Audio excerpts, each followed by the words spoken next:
कथा सब सुन लो। पार्वती जी ने कहा कि हे बस माघ की चतुर्थी को किसका व्रत और पूजन करना चाहिए, तो बताइए। श्री गणेश जी ने कहा, हे जननी, माघ मास की चतुर्थी को बालचंद्र की षोडशोपचार पूजा करके पूजा करने के बाद तिल के लड्डू बनाकर श्री गणेश जी को भोग लगाए, प्रसाद वितरण कर इन्हीं लड्डुओं को खावे। इस व्रत की एक कथा सुनाता हूँ, तो सुनो। सतयुग में महान धर्मात्मा सत्यवादी राजा हरिश्चंद्र राज्य करते थे। उनके राज्य में राजा हरिश्चंद्र ऋषि शर्मा नाम का एक ब्राह्मण रहता था। उनके एक छोटी आयु का बालक था। कुछ समय बाद ऋषि शर्मा का देहांत हो गया।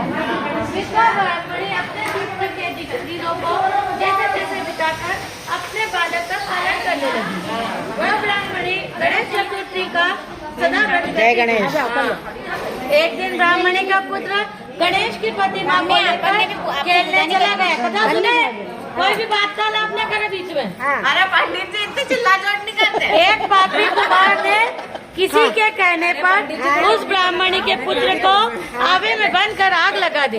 बालक जब घर पे नहीं पहुंचा तो ब्राह्मणी विलाप करती, अरे जब मत करो, विलाप करती हुई गणेश जी से प्रार्थना करके कहने लगी, हे संकट रक्षक, भक्तों की पुकार सुनने वाले गणेश, मुझे मेरा पुत्र प्राप्त हो ऐसी कृपा करो। मैं आपकी शरण में हूँ।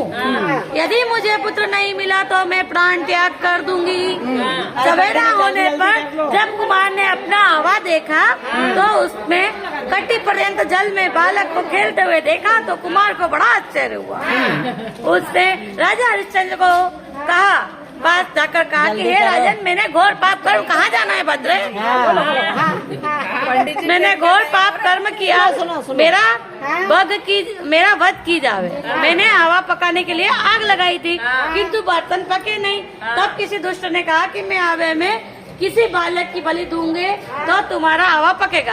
मैंने एक बालक को आवे में दबाकर आग लगा दी, किंतु जब आवे को खोलकर देखा तो कमर तक जल में यह बालक खड़ा हुआ दिखा। यह समाचार सुनकर वहाँ ब्राह्मणी भी आ गई। अपने बालक को उठाकर छाती से लगा लिया। राजा ने ब्राह्मणी से पूछा, हे साध्वी, तेरा बालक अग्नि में जला क्यों नहीं? तू ऐसा कौन सा जप, पूजन या व्रत करती है जिसके प्रभाव से बालक जीवित है? ब्राह्मणी ने कहा, राजन, मैं कोई विद्या या मंत्र नहीं जानती हूँ, न कोई तप और तपस्या। मैं तो केवल दुखहर्ता गणेश जी का पूजन और व्रत करती हूँ। इसी व्रत के प्रभाव से तथा श्री गणेश जी की कृपा से सारी प्रजा को इस व्रत का करने की आज्ञा दी।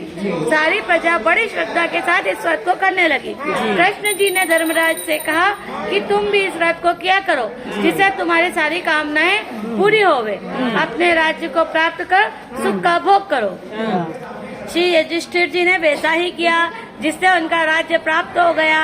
हे प्रभु, आप जैसे कुमारन पर प्रसन्न हुए ऐसे सब पर प्रसन्न होना, सबकी मनोकामना पूरी करो।